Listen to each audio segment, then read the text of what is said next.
I'm going to start a new and happy life with her. You can live on your own, right? You'll be fine. The husband who abandoned his daughter with pediatric cancer, that changed my life. Even my mother-in-law, who was an ally, ended up siding with Sam. I realized there were no allies left here. That's why I decided to take revenge on my husband, to protect my precious daughter. My name is Jessica. I'm 33. I live with my husband Sam and our daughter Erin. I met my husband when I was a college student, and after dating, we got married. We had Erin, and we're living an ordinary but happy life. But then our happiness suddenly crumbled. Erin was physically weaker compared to other kids. She often caught colds and frequently complained of headaches. When I told my husband about this, he said with a bit of a downcast look, I was also weak as a child. Maybe she inherited my constitution.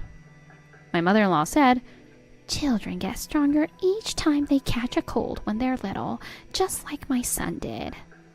Although I was anxious about having our first child, worrying too much would only cause Erin unnecessary stress, so I focused on providing nutritious meals to improve her health as much as possible. Erin, today's dinner is hamburgers and Caesar salad. Yay! I love Mom's hamburgers. However, God can be cruel, and one night Erin suddenly suffered severe abdominal pain. Her suffering was different from usual, giving me a bad feeling, so I woke up my husband. Sam, wake up! Erin is in pain. What? Erin, are you okay? Erin, where does it hurt? My stomach hurts. We rode in the ambulance that my husband called, and Erin and I were rushed to the hospital. At the hospital, the doctor told us shocking news. I'm terribly sorry, but your daughter has pediatric cancer. Pediatric cancer? Erin? Doctor?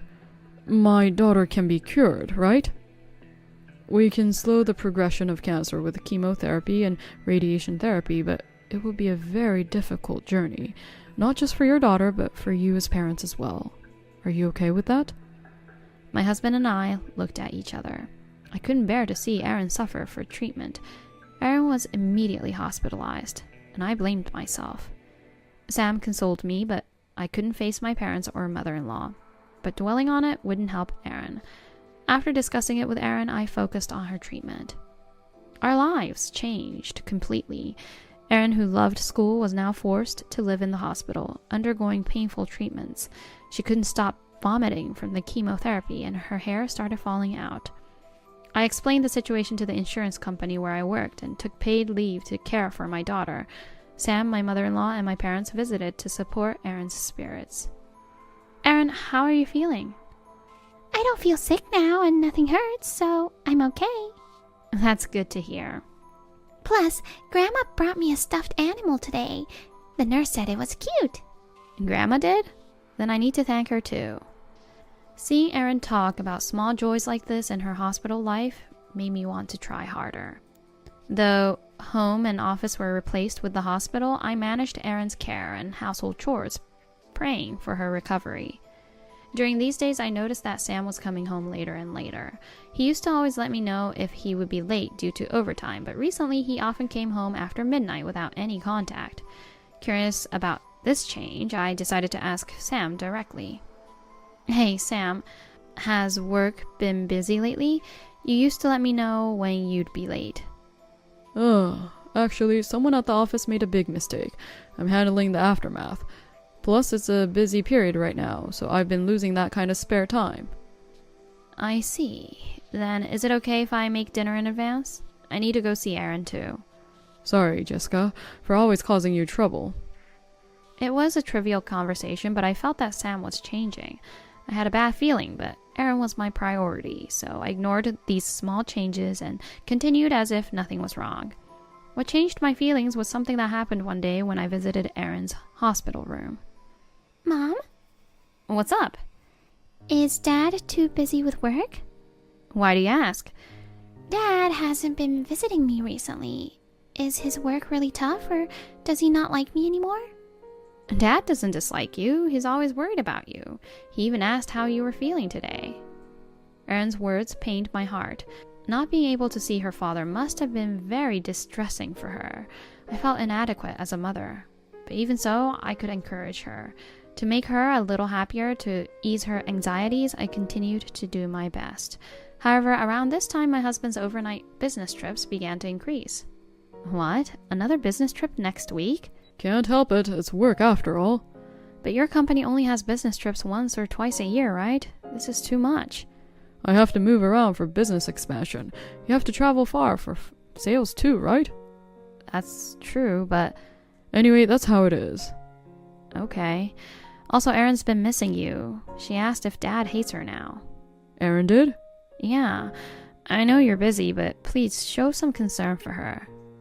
All right. After saying that, Sam headed to the bath. I was irritated by his evasive attitude, but held back, knowing arguing wouldn't solve anything. Indeed, I was unhappy with Sam's behavior, but Erin was more important. I'd rather spend my time thinking of ways to help Erin get better than worry about Sam. With that thought, I decided to put Sam's issue aside for now. I never imagined this would lead to something serious later on. On a day Sam was absent due to a business trip, I received a call from the hospital. Erin's condition has suddenly worsened. I hurried to the hospital. Doctor, what happened to Erin? We think it's a strong side effect of the chemotherapy. We've stopped it for now and are managing with other treatments. Fortunately, there's no threat to her life. I see. Erin, you must have suffered. I called Sam to inform him, but couldn't reach him. Assuming he was at work, I contacted his office. Then I was met with a shocking revelation. Sam wasn't on a business trip. In fact, I was told by his company that he was on paid leave for Erin. Upon confirming the busy period of Sam's company, I learned it was indeed busy earlier, but now things had settled down. I was confused. I visited my mother-in-law's house to discuss this matter. Oh, Jessica, what's wrong? Sorry for the sudden visit. Actually, I told her everything. I mentioned that Sam's phone was off and unreachable. He must have been seduced by some strange woman. All right, let me know when Sam comes back. I'll give him a piece of my mind. Thank you. Despite my unheeded words, I hoped Sam would listen to his mother. I felt relieved at her supportive words, but things didn't go well. Later, when Sam returned from his trip, I informed his mother, but judging from Sam's behavior, it seemed she hadn't spoken to him, and there was no change. Moreover, his unauthorized overnight stays increased, and our savings were inexplicably dwindling. Initially, I thought, was Erin's treatment always this expensive? But after comparing hospital receipts and living expenses, it was clear something was off. Gradually, fights with Sam increased. Even my mother-in-law started throwing harsh words at me and treating Erin poorly. She stopped visiting Erin at the hospital. Considering her age, I thought it was inevitable, but her behavior seemed distant. Jessica, Erin's important, but please care for Sam too. You're a married couple. Don't burden Sam alone. Her words left me feeling isolated, but this was just the beginning. A few days later, I was about to experience true loneliness. One evening, Sam came home early. Welcome back. It's rare for you to be home this early. I have something serious to discuss. Discuss? Sam placed a divorce agreement on the table with his name filled in. Huh? What? A divorce agreement? I was dumbfounded. Why suddenly this? I couldn't think of any reason for this drastic step. Seeing my puzzled expression, Sam, with a look of disgust, said, Sorry, but I found someone else I love. Huh? Continuing like this is meaningless. Why? I don't understand at all. I'm tired of it all. Our child gets cancer, there's no peace, and the treatment costs keep draining our money.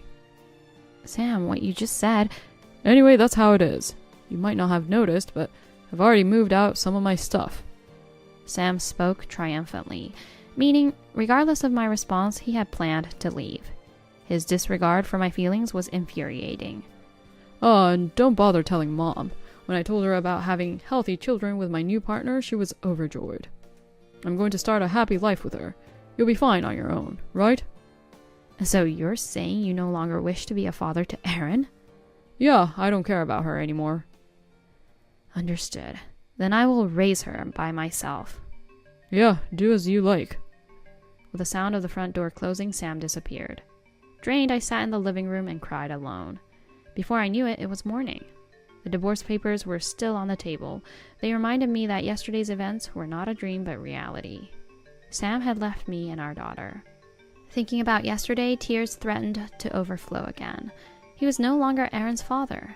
That's when I decided to take action. Rather than recover, it was more about standing up. I quickly went to see my friend who runs a detective agency. My friend was surprised to see me, but seemed to understand when she saw my swollen eyes, and without saying anything, she asked what I needed. I told my friend everything about my husband's affair, how he boasted about being happy with her and left, and how he thrust the divorce papers at me. Holding back tears, I relayed it all to my friend. My friend listened and agreed to investigate everything for me, asking me to wait a bit. Then I went to the hospital and talked to Aaron. Aaron, Dad has to go far away for work. Really? Yes, he left quickly because of his busy work. He wanted to see you. I see. So he doesn't hate me? Of course not. He said he'd visit you after his work is done. Then I need to get better quickly. Yes, you have to show him how strong you are. Aaron is strong, unlike me. I hugged her tightly. Then I took the next step. I told my parents about the divorce. I mentioned the falling out with my mother-in-law and asked them to come live with us. They happily agreed, and Aaron was overjoyed when I told her. Hey Aaron, Grandpa and Grandma are going to live with us. Really? Yes, they're looking forward to living with you. Yay! The house Sam and I lived in was originally bought by my parents for us, so I decided to remodel it for my daughter and parents. I resolved to gradually erase my husband's presence from it. After a while, my detective friend sent me a lot of documents, photos of my husband and his mistress commuting together happily, and pictures of the mistress walking shoulder to shoulder with another man. I had asked my friend to identify the mistress. Though he thrust the divorce papers at me, luckily I was the one to submit them. Grateful that my husband didn't force me to sign, I still hadn't submitted them. Soon after, my friend sent me information about the mistress. Her name was Wendy, apparently only 24 and quite pretty. But she had relationships with various men and repeated unwanted pregnancies and abortions. I wondered how to use this information. Imagining the downfall of someone who hurt others for their happiness made me feel a bit naive. I paid my friend the regular fee and a tip. I copied the evidence of the affair and first stormed into my husband's company. I pretended to be there for an interview. I told the interviewer that I wasn't really there for an interview, but to inform them about the affair between my husband and a staff member. I handed the interviewer copies of the affair documents. I added, maybe he's misusing company resources too. The company, especially the person who is my husband's department head, expressed gratitude. He had heard a lot about Wendy. That's why he never doubted anything. He regretted encouraging my husband by allowing his leave. He promised to investigate and take appropriate action. Next, I went to my mother-in-law's house. Though she had been misled by Sam, her actions were terrible. I felt I had to confront her with reality. When I rang her doorbell, she answered promptly. Hello? Oh, Jessica? Sorry for the sudden visit. You divorced my son, didn't you? Well, what do you want now? It's about Sam and Wendy. No problem there. Wendy might be young, but she seems responsible. Would you say the same after seeing this? I presented her with a copy of the affair evidence. I don't know what Sam told you, but while Aaron was suffering, he was casually traveling with Wendy. And Wendy has been involved with other men besides Sam. How? Why? As she looked at the documents, her face drained of color. I said, I even received a completed divorce agreement from Sam. I haven't submitted it yet, but I'm keeping it as the final blow. With just a word of farewell, I left. Since then, I confronted Wendy's parents with the evidence of the affair and slowly regained peace in my hectic life. One evening, as Aaron and my parents and I were spending time together, the doorbell rang. Wondering who it could be at this hour, I opened the door. Jessica. A shabby-looking man called my name. His body was thin, unshaven, and his clothes were disheveled. I recognized him from the mole under his left eye. It was Sam. What? Sam? Yeah, it's me, Sam. What are you doing here? I'm sorry for suddenly saying we should divorce. A lot has happened since then. I reflected and realized that my true family is only you and Aaron. I remembered what my friend had told me. According to her, Sam and Wendy, who were supposed to be living happily, began to have a falling out one day. They stopped commuting together and constantly fought at what was supposed to be their love nest. Jessica, you haven't submitted the divorce form, right? I only showed it to you as a threat. I've committed a terrible mistake. Please, let me in. Sam said this hurriedly. His eyes seemed unfocused. Hey, Sam, is that really the only reason? As I asked this, Sam awkwardly looked away while saying, Yes, but... I couldn't help but chuckle. There had to be a reason why Sam was so desperate to reconcile, and it was quite a special reason. Even if you say that, I won't give you Aaron's inheritance. Yes, Aaron had inherited from my late father-in-law. He adored Aaron, his first grandchild. He wrote in his will that he wanted this inheritance of $30,000 to be used for Aaron's future. Sam, busy with work at the time, didn't know about this. Aaron was still young, so I had been putting the money into an account I had set up for her upbringing. I had used about $10,000 of it for her treatment, but a significant amount was still left in Aaron's account. Probably Sam had heard about this from his mother. That was the reason he approached me. Oi, inheritance? No way! I just want to fulfill my duties as a father. But Sam's eyes were darting around. His expression screamed, I want the inheritance, despite his words denying it. I sighed, thinking how hopeless he was. Then an unexpected voice came from behind me. Who are you? What do you want with Mom? It was my daughter, Erin. She didn't recognize her own father, who now bore no resemblance to his former self. Sam's aggressive approach had made her wary. She glared at him as if facing an enemy. Surprised by his own daughter's hostile attitude, Sam stuttered. Aaron, it's Dad. I might look a bit thinner, but... As Sam tried to step inside the house, No, my dad isn't some dirty old man. Saying this, she returned to the living room. Stunned, Sam watched his daughter walk away. That's how it is. What? Also, that divorce form you left that day, I still have it, but not because I don't want to divorce. Tomorrow I'm turning it in. This is my ultimate revenge. As I spoke, my parents, having heard us arguing, came to the entrance. I thought Jessica hadn't returned because it was you? What do you want with my daughter? Oh, father-in-law. I don't think you have the right to call me that. Overwhelmed by my father's stern words, Sam left without another word. That night, as I was trying to kick him out, Sam defended himself. He had no money left. His misconduct was discovered at work, and the relationship with the woman he left for didn't work out. He had heard that Aaron overcame pediatric cancer and wanted to reconcile, hoping to use Aaron's life insurance money to start over. I was astounded by Sam's self-centeredness. By the way, I had already canceled Aaron's life insurance. The returned money was used for her treatment and the house renovation. I thought a father who declared divorce had no right to her insurance money.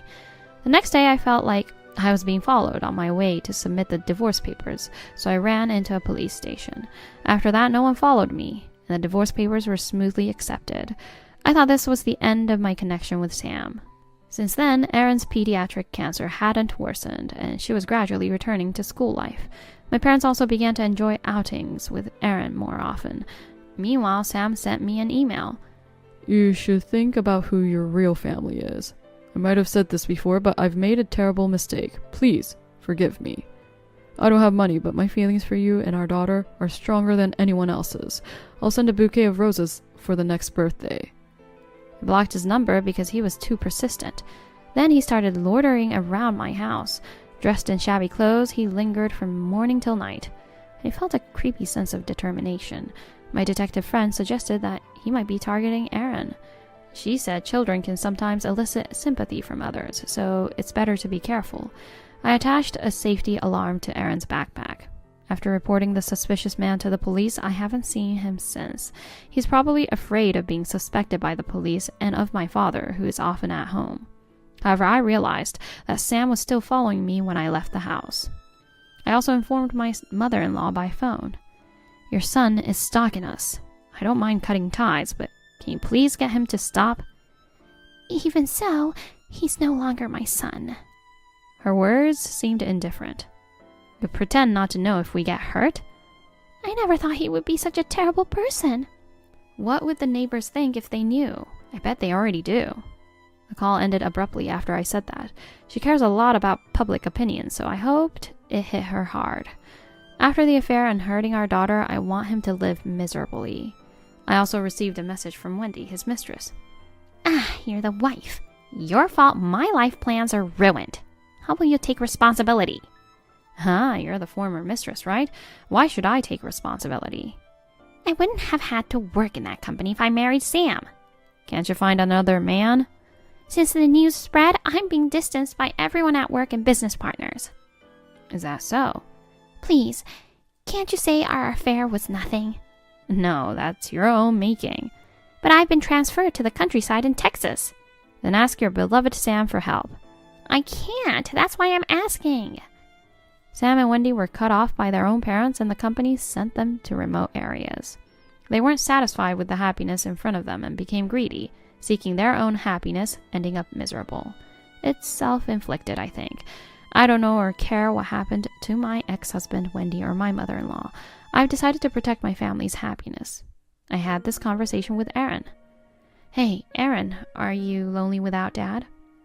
Aaron thought for a moment and said, I was a little at first, but I didn't see him much when I was hospitalized, so I don't mind anymore. She continued. Plus, now I have Grandpa and Grandma.